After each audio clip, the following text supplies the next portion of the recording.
we need to ensure that members of the military are protected when it comes to the lending aspect of things. There's been rumors there could be as many as 30 ballot initiatives on this ballot, so get a cup of coffee or a bottle of whiskey and sit down and get ready to read your ballot. The bill thankfully ended up dying. So it's one of those celebrated victories, small, but we were happy about it. We need to stay vigilant on that as a state and make sure that we are putting the reins on some of this going green effort. I was like, wow, there's something that we can all agree on. And, the governor has 3 ways of doing things. He can... Welcome to the Policy Pulse Podcast, breaking down real estate advocacy.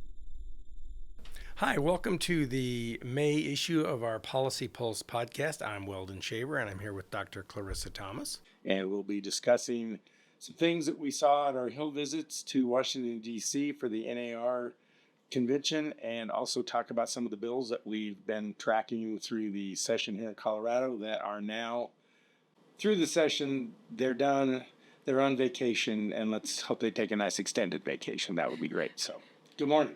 Good morning, everyone. Yeah, the session wrapped up for Colorado on May 8th.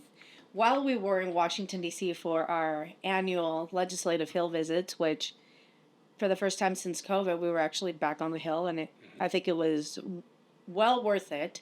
The estimate is that there was 8,000 realtors visiting. Out of the entirety of Congress, 98% of legislative offices or congressional offices were visited with. So I think that was a great victory for our National Association, and people really enjoyed it. You could feel the energy on the 2 days that we were on the Hill, which was Tuesday and Wednesday. And there is certainly a difference of being able to meet with your congressional leaders in D.C. as opposed to just, we visit with our congressional leaders here in Colorado. Those are district visits, but there's certainly a difference. And the reports that we've gotten from our members from Colorado, about 140 people traveled to the Hill. Mm-hmm. Everybody was thrilled. It was very exciting. Some people had never been able to participate in those Hill visits. And so I think that the message was delivered loud and clear. It was very comforting, at least to hear the reporting from all the visits that were had from the Colorado delegation, and then some, that the air in Washington, D.C. is that, for the most part, people really think that the NAR lawsuit, or it's not playing well for the sector. So their sentiment was very much with us. They're very supportive of the National Association of REALTORS. They believe that folks in our industry are very earnest about what they do, how they do their business. And in that sentiment, it was really nice to hear that in a bipartisan fashion, they are with realtors versus lots of other things, that we're getting, beat up in the court of public opinion. But from that aspect, I was like, wow, there's something that we can all agree on. And politically speaking, leaders in Congress support realtors, and they were very willing and flexible to meet with our participating attendees on the Hill. So that was, for me, very satisfying.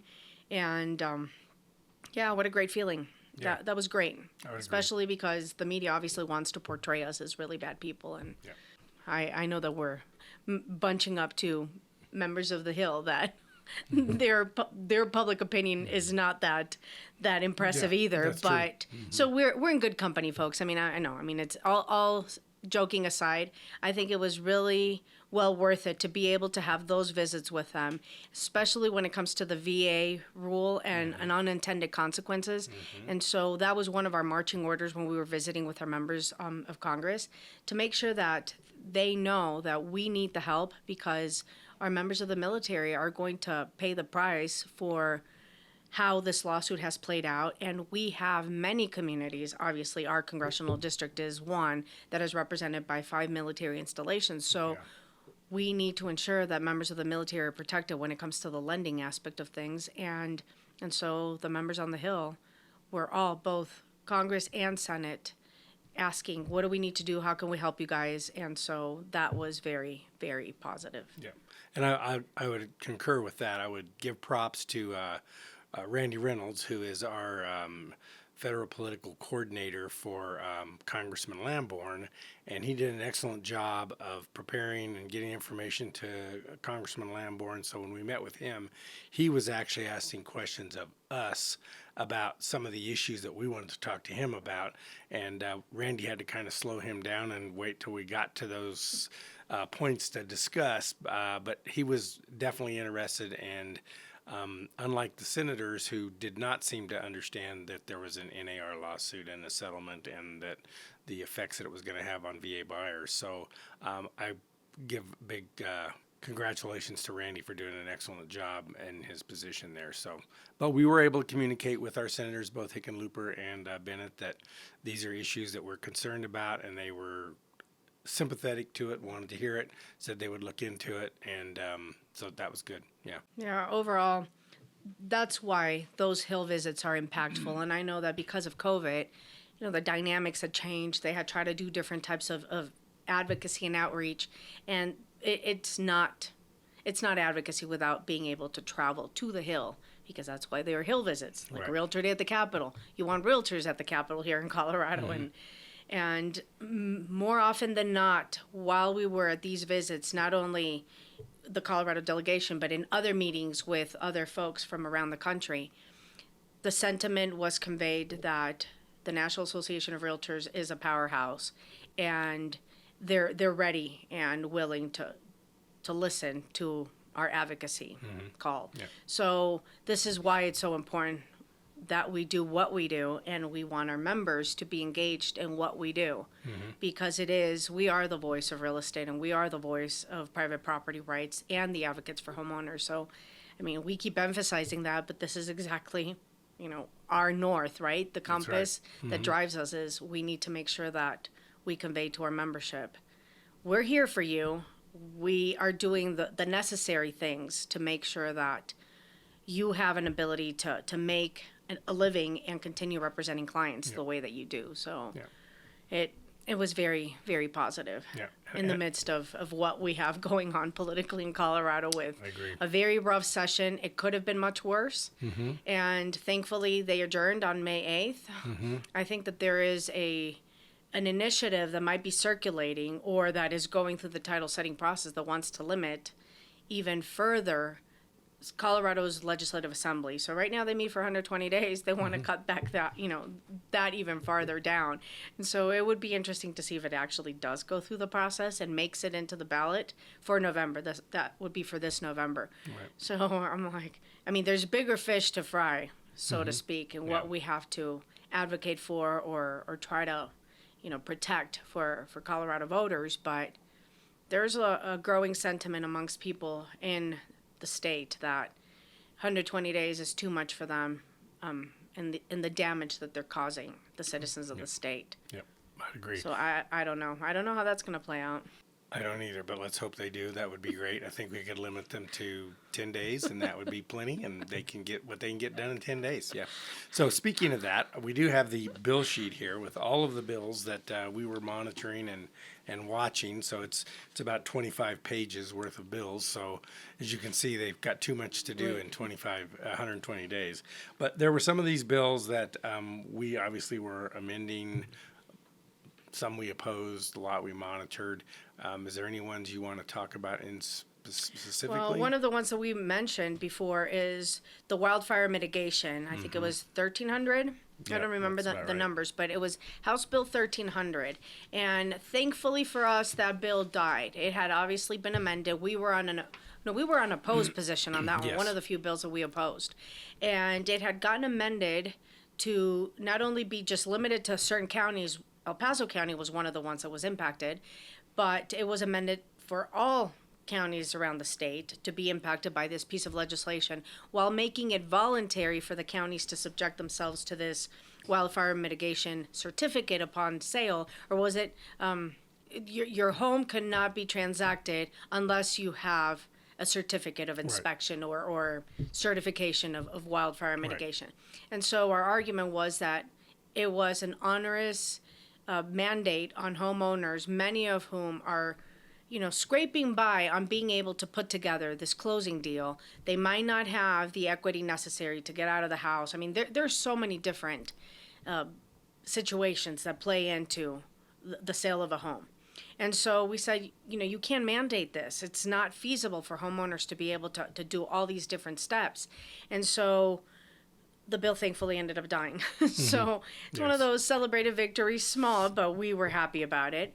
Unfortunately for us, Senate Bill 106 that we had advocated for heavily, and that was our construction defects litigation reform bill, the calendar ran out. And so strategically, just like we celebrate other things that ended up dying because the clock ran out for them, it was politicized heavily. And while we fought a really hard fight in the Senate side, it got to the House side and they just let it sit.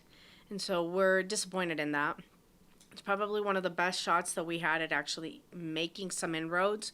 And like I said, it just didn't go anywhere. Right. So we're not giving up. We're going to continue working. I know our Housing Opportunity Alliance, our coalition at the state level, is going to continue working on increased education on members in the House that we know will be back, and those that are continuing to think that we are the bad actors and that we're not trying to do things, right by people. So the educational outreach continues, and so we'll see what next session plays, but it's an election season, so there's going to be many new faces, and so we will work hard to make sure that folks understand that construction litigation is needed in order to be able to jumpstart the townhome and condo sector of our building which community. Is the affordable housing that they keep complaining about. Right, that's the starting entry point for our future homeowners in Colorado.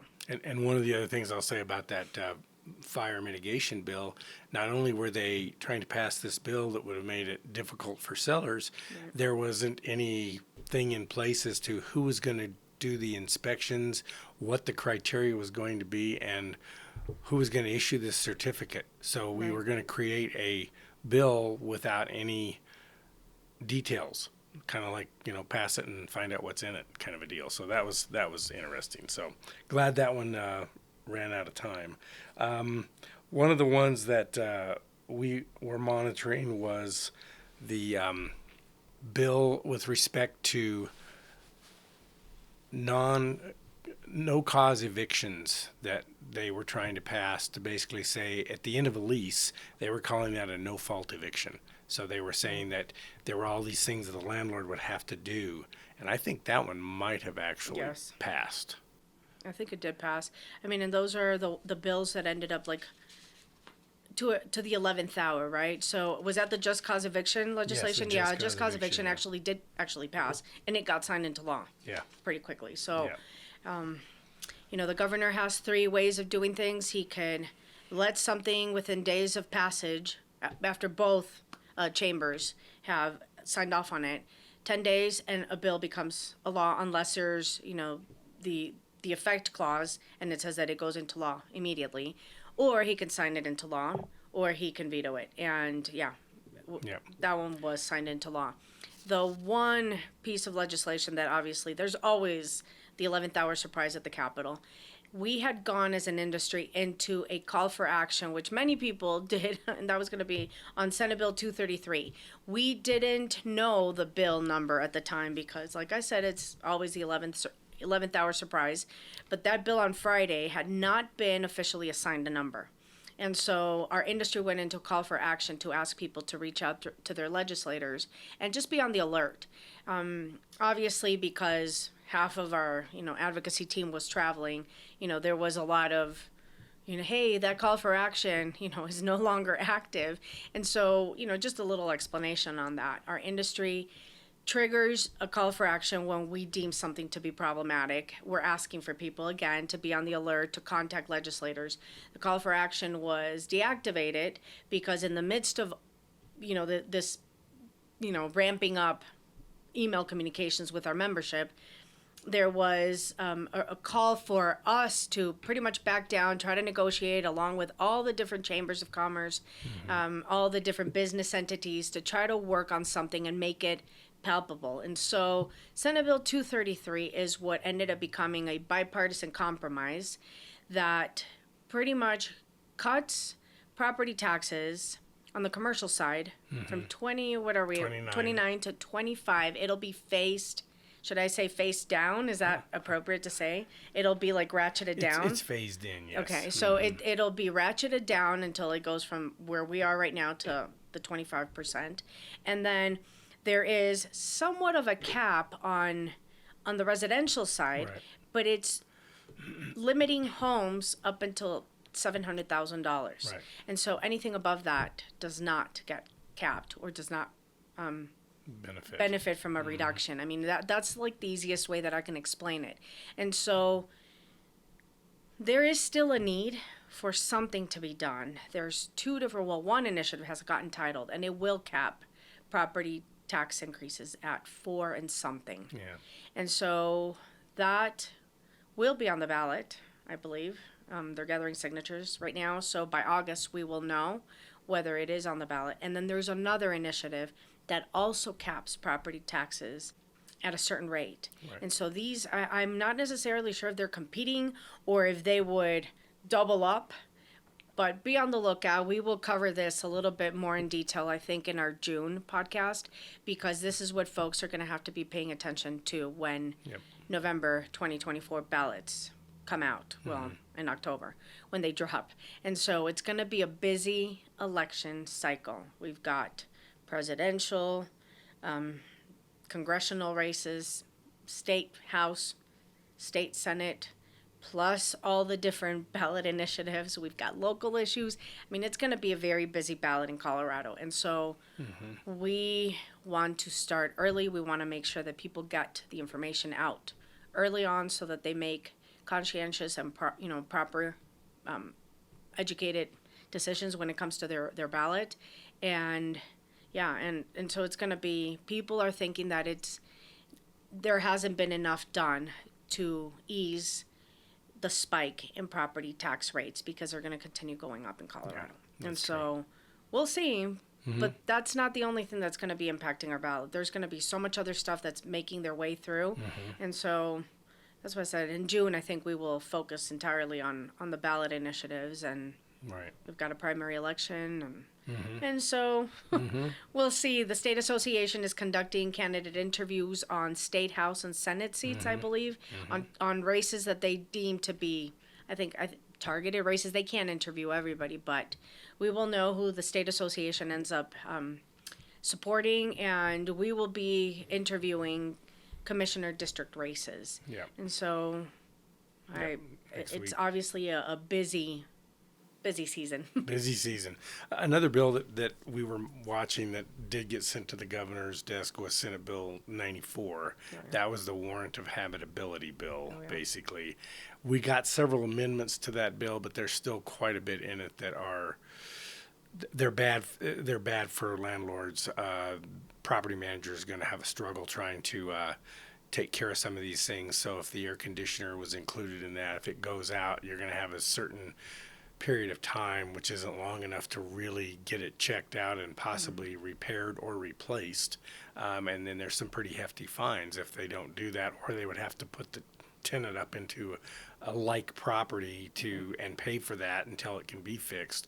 So there was several things in that bill that we did not like, but apparently it got passed and it's been sent to the governor. I don't know if he signed it yet or not. I don't remember. Yeah, I don't know. So, is there any other ones that there was some that I don't think got I think passed. that I was going to say those are for the most part the ones that we were mostly concerned about, whether positively or negatively. But as we've said, it could have been a much worse legislative session. There was some turmoil on the Democrat side of the aisle, and obviously the Democrats control both the House and the Senate. And because there was some strife within their caucuses, there was a lot of movement on bipartisan working with some of the more, not the progressive coalition of the Democrat Party, but some of the business sensitive Democrats in the House and in the Senate. So there was some bipartisan activity. There was traction on legislation or protections that the business community sought. There was air quality mitigation efforts that could have been more counterproductive to the business industry that actually ended up failing because they couldn't get their act together on that side because the progressive wing of the Dems was warring with with the other side. Then oil and gas restrictions that would have passed that ended up pretty much meeting their demise within the political process of the Democrat side of the aisle. And so there's some things that our state chamber and our local chamber were paying attention to. Colorado Concern, these are like the big industry groups that advocate for businesses in Colorado. And so they are obviously in a little bit of a sigh of relief demeanor because things could have gone much worse. And so, of course, we focus on private property rights, housing, but in essence, that would have also impacted the economic development aspect of Colorado's economy. And so there is a sigh of relief from everybody, and we are monitoring a lot of things in the oil and gas space because there is two initiatives that are being proposed. Yes, two initiatives that are being proposed right now, making their way through the title setting and then moving on to collection, signature collection phase that would impact. And so they would do in essence the same thing that these bills we're looking at. And that is pretty much stopping any type of natural gas oil production in Colorado. And it's the biggest chunk of our economy, whether people like it or not. It is. And so we are paying close attention to. I know that our state association is monitoring that because while we were not front and center on saying, no, this is bad legislation, we were part of a growing coalition of people that were very much concerned and expressed concern about this bill. And so we will certainly be reached out to, I wouldn't doubt it, for when if it makes it to the ballot. Yeah, absolutely. So yes. It's just be on the alert. Those are things that they might not be real estate, but they're economic development aspects. Well, in the oil and gas thing, everything we touch, everything you receive, the last leg of it is delivered by a truck or a van or something that runs on gasoline. So when the gas prices have gone up 30 to 40%, of course, anything they deliver is going to go up in terms of the cost. And so that's happening in places all over the country. California's got some of the highest gas prices in the country, and it's really affecting the economy for people, especially if they have to commute or when they're going to the grocery store, they see it in their utility bills. So it's a big problem. So we need to stay vigilant on that as a state and make sure that we are putting the reins on some of this going green effort because it's going to be very damaging to households and our economy. Right. And, we always say our industry is very prudent as to how we promote smart growth and development. There's a lot of misconceptions about what realtors do. And what we do is that we coined the term smart growth. We have tons of data, tons of information.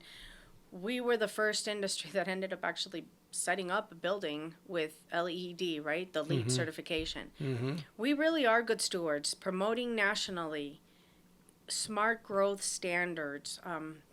We try to balance environmental needs with, sensible development, things of that nature. And so we get pegged as just being, pillagers of the land, and that's not at all it. No. And so when we are telling our members, it feels good, to jump into the green energy bandwagon, but there are a lot of unintended consequences. And so we want people to be mindful that while it sounds really good, to do this, then there's still a lot of unintended consequences that are being delivered by shifting over to these green energies. And so because we don't see it doesn't mean that they don't have negative implications. And so we are concerned that we're trying to push everything into electrification, and then yet there's no consideration that we don't have the bandwidth and the capacity to actually electrify a whole nation.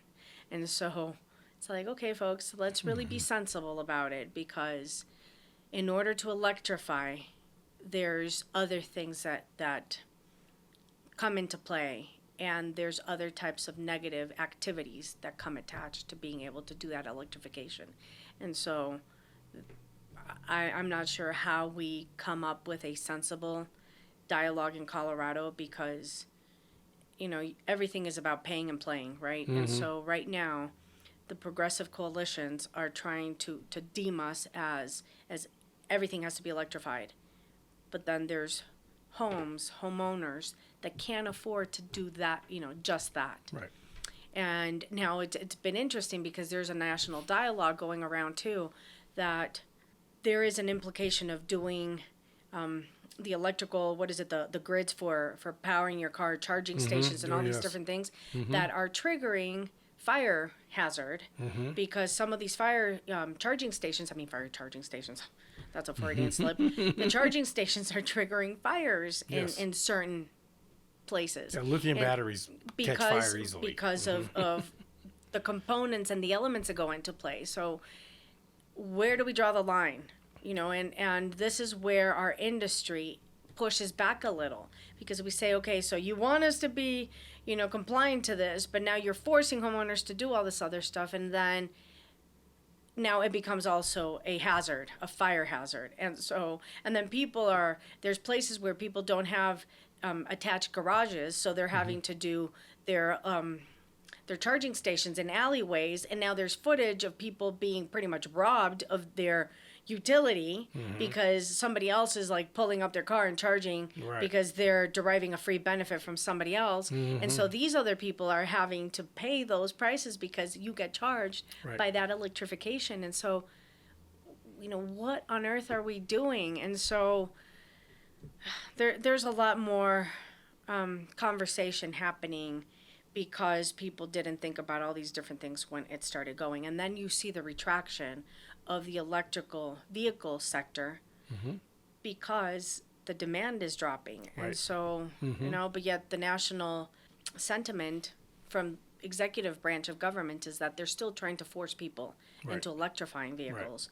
And yet, I don't know. I mean, that's what I said. It's all convoluted, but supply and demand is not really there right now. Correct. So we'll see. I mean, all these different things are things that we care about. Yeah. Just, don't force people to do things that they don't want. I agree. The grid capacity is a big issue. The cost and the raw materials that are needed to make the batteries for all of these things. And more importantly, if you've got a house that was built anywhere from 1930 to 2015 and it's a forced air gas house, I'm not sure how you turn that house into an electrified house with electric heating, which we all know can be more expensive than natural gas. And if the United States is the only country doing that on the planet and the other countries aren't, is it really having that much of an effect overall on climate change? And I would say it's probably not. That's what the experts claim. So that's another big issue, is why we're handcuffing our citizens and incurring all this cost when we don't really have a benefit that we're receiving from it because nobody else is doing it. Anyway, fun and games. So as you mentioned, we do have the county commissioner interviews coming up next week for county commissioner. We got 3 positions open on county commissioners? We have one seeking re-election, and we've got 2 open seats. And how many candidates we have interviewing that we know of? I think about 11. 12 candidates. Yeah. Good times. Should be a fun Monday.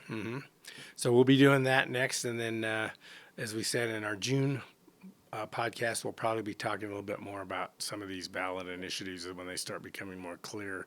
There's been rumors there could be as many as 30 ballot initiatives on this ballot. So get a cup of coffee or a bottle of whiskey and sit down and get ready to read your ballot. It's going to be great. And I would also say, usually we rely on the Blue Book as our source of informed decisions. But I would also tell people, be prudent as to the Blue Book as well, because the Blue Book is influenced by the proponents and the opponents of the bills. Of the propositions, so to speak. And so it's always good to do your research beyond that. And this is where we fail, I think, as in everything, right? We have to do our critical thinking and informed decisions, not by what you see on social media, but be critical in thought and do the research. Go out there. Try to look at both the proponents and the opponents' websites. Look at their material, because the Blue Book is already crafted, like I said, by the proponents and the opponents. So the language is set by them trying to influence the voters' behavior. Right. And so, talk to friends, talk to others, do your research. I mean, I can't say that enough. Do the research. And don't rely on the echo chambers. I think that we always go into political everything saying, oh, I'm just going to talk to my small group and I don't want to hear anything else outside of that.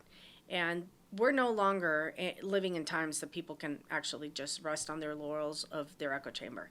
Right. Because this is why we have the governance that we have. Because we're not critically thinking of anything.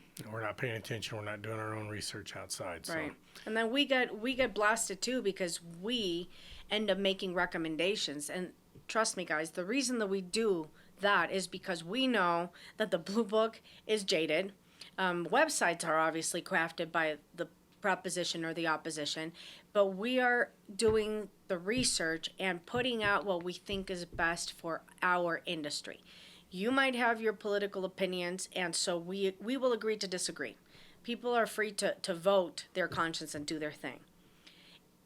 But we take a lot of time to start disseminating and seeping through all this information to make the informed recommendations and endorsements.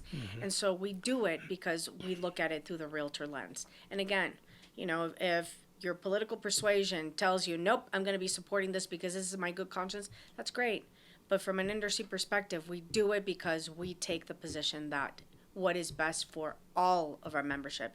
And we are comprised of a very diverse voting political, participation sector.